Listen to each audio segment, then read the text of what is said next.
Good Wednesday morning. I started reading the book of Daniel yesterday, and I'm reading it again today. Uh, and what's funny is this kind of coincides with my Bible verse that I was going to do yesterday. Uh, I'll read in James chapter 1. We'll go 2 through 6. It says, "My brother, count it a joy when we fall into diverse temptations, when things are not going our way, when the weight of the world's on our shoulders, and it seems like it's everything's falling apart. Count it a joy. God is letting us go through these things to go to the next step in life. Same way with Daniel, when he was in there for King Nebuchadnezzar. They wanted him to do this way, and Daniel said, "No, I'm going to do it the Lord's way." It don't matter which way it goes. He's going to be a winner either way. If the king was to take him out or whatever, in all the situations that Daniel went through.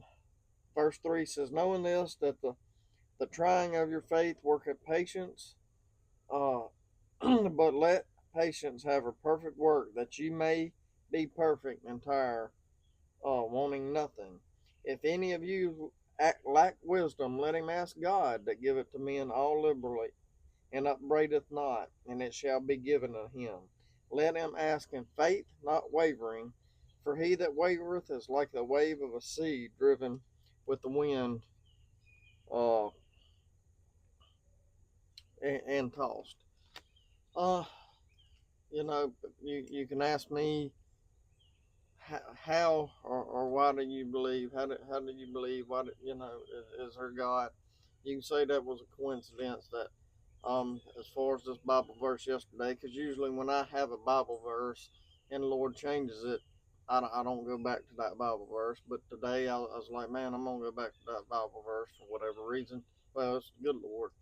Um, but as I read Daniel and it talking about him uh changing, and then it goes through this. It's about the patience. He was having patience. He had a prayer to the Lord, and it took a little bit for the Lord to reveal things to him. There's things in my life that I'm going through that I've prayed about, and it hadn't happened yet. But I got to be patient on the Lord. Yes, the Lord can speak it, and it can happen immediately, and sometimes it don't. Uh, Besides that point, I know what God has done in my life. I've seen where He started from. The day that I asked Him into my life for to be my father, to be my friend, to be my all in all, my number one. That is I knew before then that there was Lord and Savior Jesus Christ, but the change that He's done to me, the things that He's done in my life, that's how I know that there's a Lord and Savior Jesus Christ. Love y'all. Have a blessed day. Good Lord willing. We'll see you tomorrow.